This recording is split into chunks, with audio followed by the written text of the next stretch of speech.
This could be his last time nursing. I just realized I made a very big mistake. This is... Alright, I'm running down to talk to the inspector. See ya. See ya. I'm gonna go get more compost. Oh, great. Alright, I've been to town, talked to the building inspections department. The inspector was not in the office, but I was able to talk to someone in the office who was really helpful, answered some of my technical questions about what forms I need to fill out to pull permits. They cleared it up for me pretty much completely and were very helpful. And then the building inspector is supposed to call me for a few kind of technical framing questions. Hey, are you sitting or are you laying?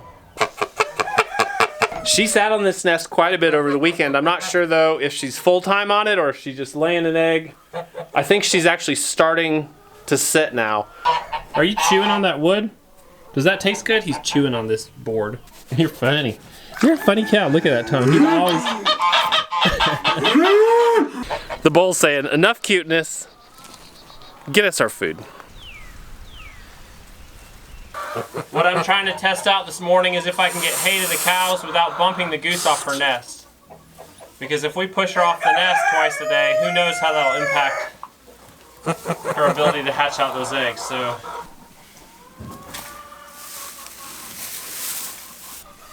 I think that went pretty well. She's hissed a little bit, but mostly she stayed on the nest. That's what counts.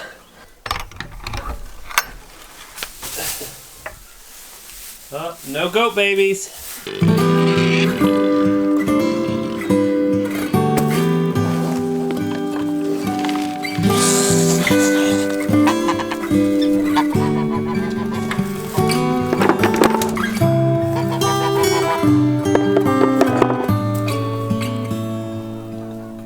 It's time to fertilize some of these blueberries. I use holly tone on them, which is really favorable for acid-loving plants.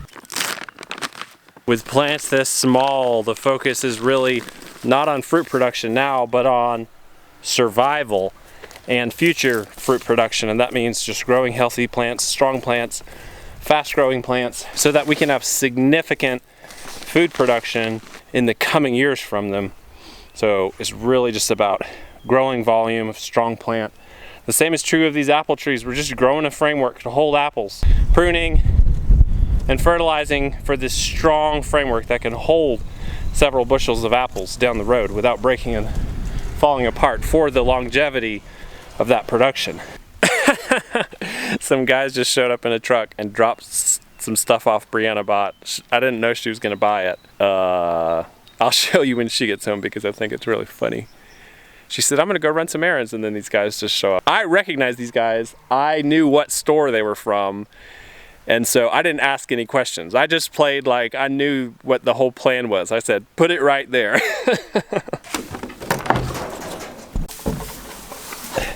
We've gotta wean these baby calves. And guess what? They're not babies anymore. They're, I think, 8 months old. Just want you to look how tall this calf is. The Holstein steer. He's taller than his adopted mom. So what we're gonna do is actually segregate the babies in this stall for a week to a couple weeks until she goes dry. But the first thing I'm gonna do in this stall is actually open it up to some more light because it's pretty dark in here.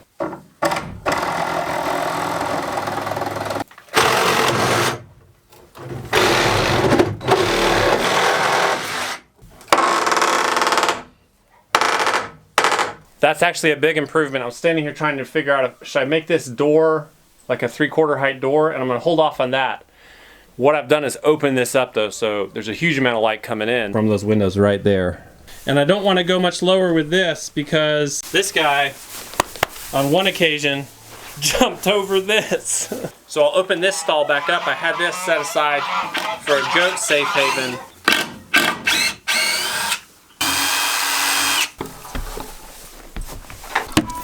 Water, hay, but we have a problem. The steer and the heifer calf are outside this stall, and the bull is in. He's the only one he's the one I don't want in there. Hey, buddy. Come on, bud. You're in the wrong spot. Thank you. I'll be there in a minute. Back out. There you go. That's right. Stay out of there. No, back up. Back up.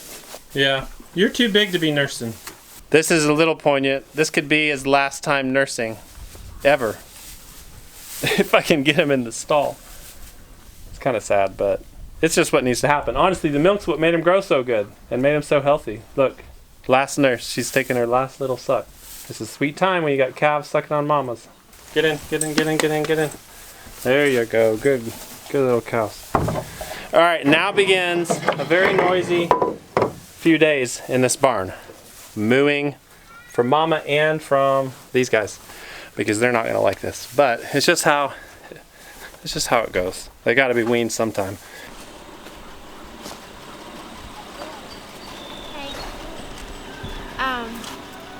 Will you come help me unload all this? Because I want to get right back down here and work in the garden. I have a bunch of groceries in here. Sure. It would just help me a lot because I'm like desperate to get out here in the sunshine. You said you were going to the store to get 6 bags and then guys showed up.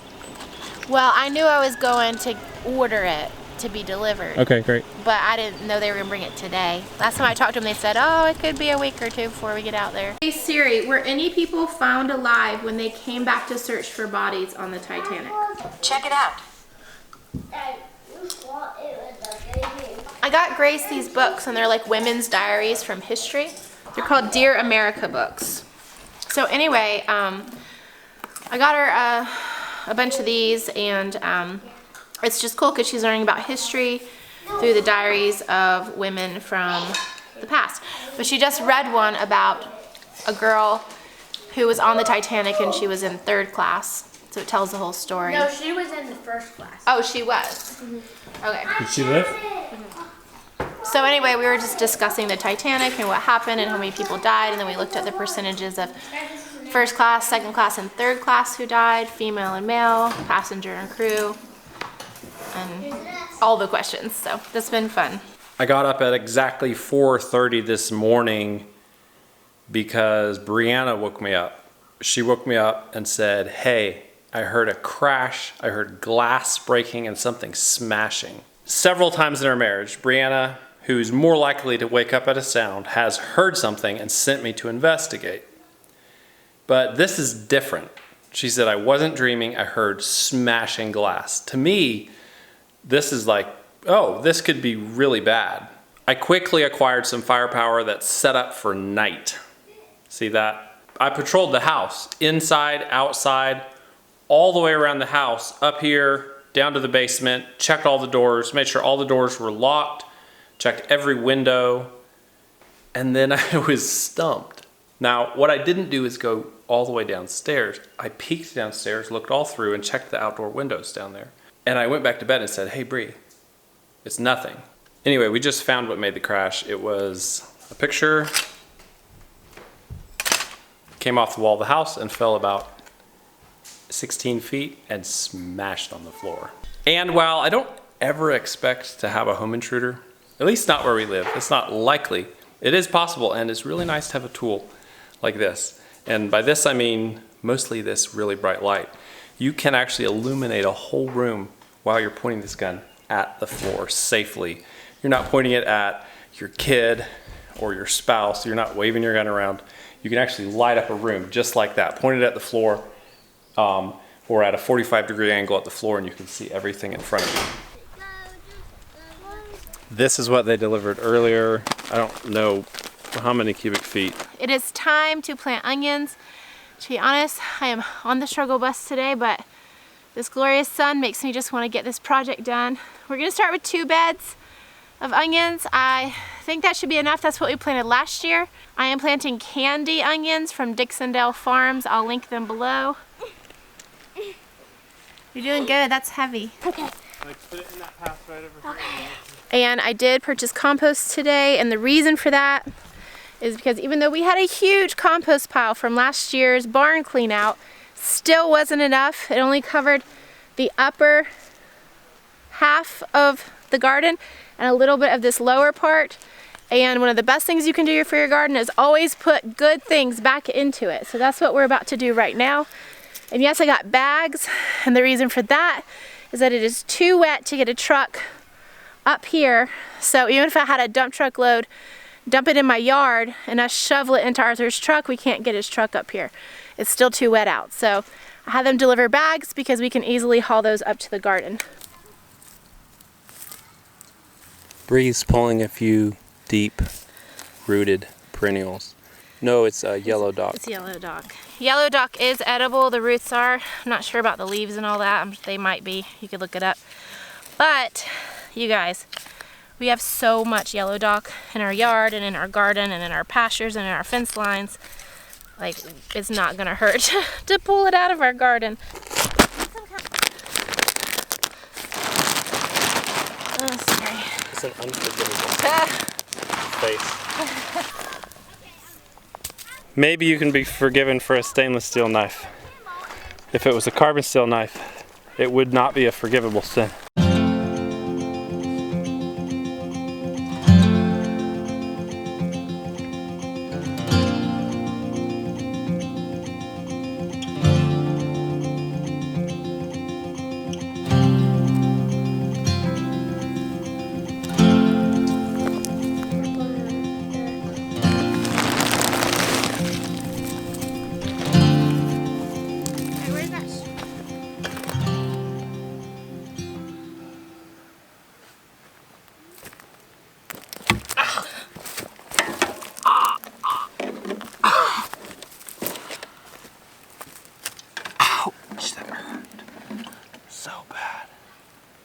Just kidding. You scared me like I thought you actually got hurt. I've never seen you drop like that. You're not supposed to leave the rake like that. I know, it's my fault. Sorry. I thought that was more interesting than just saying, honey, don't leave the rake like that again. Teach me a lesson first. Huh? I'm asking myself, not my pants, not my underwear. You want to take off your clothes and get in the creek? One, two. But leave your undies on. Sounds good to me. Do you ever just feel like life is perfect? Spring days in the garden with the kids, in their underwear playing in the creek. I feel like life is perfect.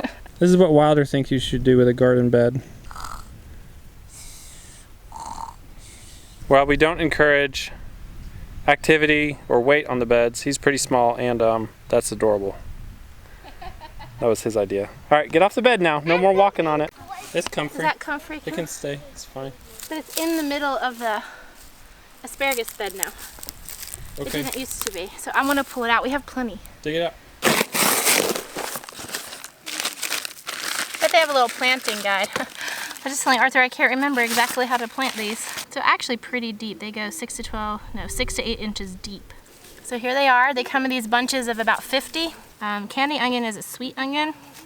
It's supposed to store pretty well. We grew these last year. They stored well for about 6 months, but honestly they were not in prime storing conditions. The room that they were in had light. It wasn't totally dark. So they did sprout, but I mean, that's pretty normal for them to sprout eventually. We'll actually be eating some of last year's onion harvest in our supper tonight. The moment we get to plant. There's a lot of work that goes into a garden before you actually get to plant anything, and the planting and the harvesting are the two best parts of the whole thing. So I was wrong about how many onions I have. I have more than 300. So I guess I'm gonna be out here for quite some time, because usually we plant all together, but Arthur's busy working on something and I'm letting the kids play because I want to get the onions as straight as possible. It'll actually make them 10 times easier to weed than last year, and you've got to keep onions perfectly weeded or they just won't grow a good sized bulb. But I think I'm just as bad as the kids. I don't know. I'm really bad at planting in straight lines. I even put this line down, or Arthur put that down for me to follow, and I'm still not doing a great job. This tool right here is called a hori. This is pretty much the main thing I use in the garden for planting and getting deep weeds out. I use this thing constantly. It is my main tool. Hori.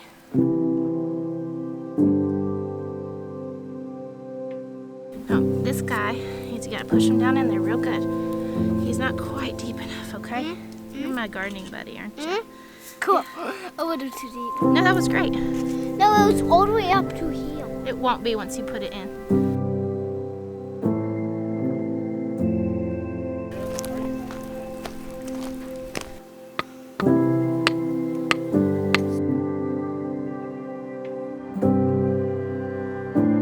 Every year I plant a patch of onions real close together at the end of one of my onion beds, so I have green onions all through the summer and fall, really in the spring too, because it doesn't take long for them to become a nice patch of green onions for our salads, for chili, for soups, for potatoes, for really everything we eat just about.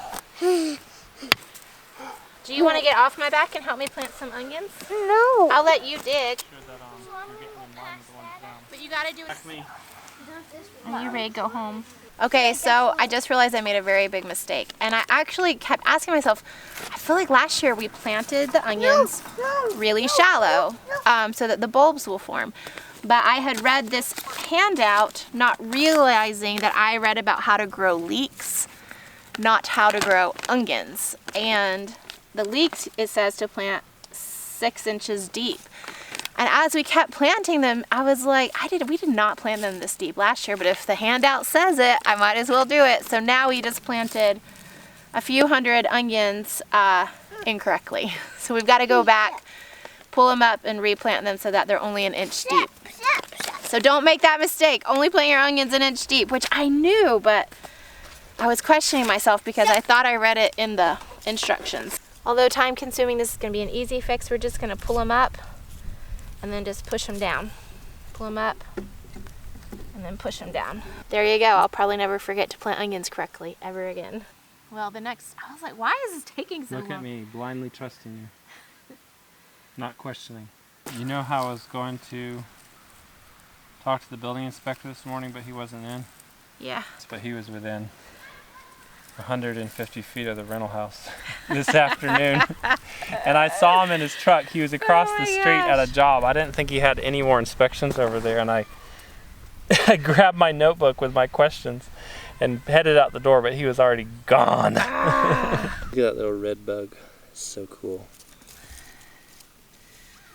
Those things are like red velvet. I just love this because the boys have been complaining about how hungry they are, and all I brought was some oranges. So now they're over in the winter garden chowing down on raw spinach. You got hungry enough to eat greens, right? Yeah. They like greens, but They like them out of the garden way better than they like them out of the garden the most. But they also know that I bought a bunch of snacks today. Is it good? A little bit bitter, maybe? Hardcore. You went straight for raw collards. Oh, you're doing raw collards. Wow. Honey, you missed. They wanted to turn us. Don't. I'm all over this. What? One fact. What? Mom's the gardener, and you are the invention. Mom's the gardener. I'm the adventurer. So shut up and plant onions. Right, Dad? Do what she says. I like that. Mom's in charge in the garden. Moonlight's ligaments are getting nice and loose. You don't think he can jump over that? No. You can hear that in your chest. When you're close to him, you can feel it. This steer, Moon Pie, is such a trip. You're such a trip. You remember being a baby, a bottle baby. Hey, sweet girl. She's like, I don't want you to pet me. All he wants to do is lick. He's got an oral fixation. Now, I want to put this back at some point. I like it that height for animals. It won't work for goats. Oh. They'll jump right out. Maybe 4x4 wire over it. Yeah. Like a cattle panel or hog panel. Well, this is a really good idea so they can still see her. And then the first thing in the morning, before we go to town tomorrow, I'll check her udder and just see what's going on. I know. Here, give me a kiss. How are we going to eat you? How are we going to eat you? Here, I'll do cow kisses. You're not going to do it?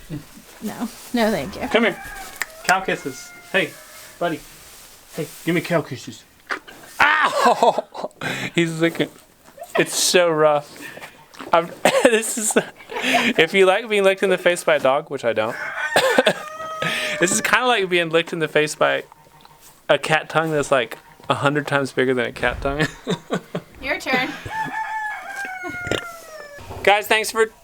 Uh-oh. You got to open the door. Alright guys, this is the silliest thing we've ever done.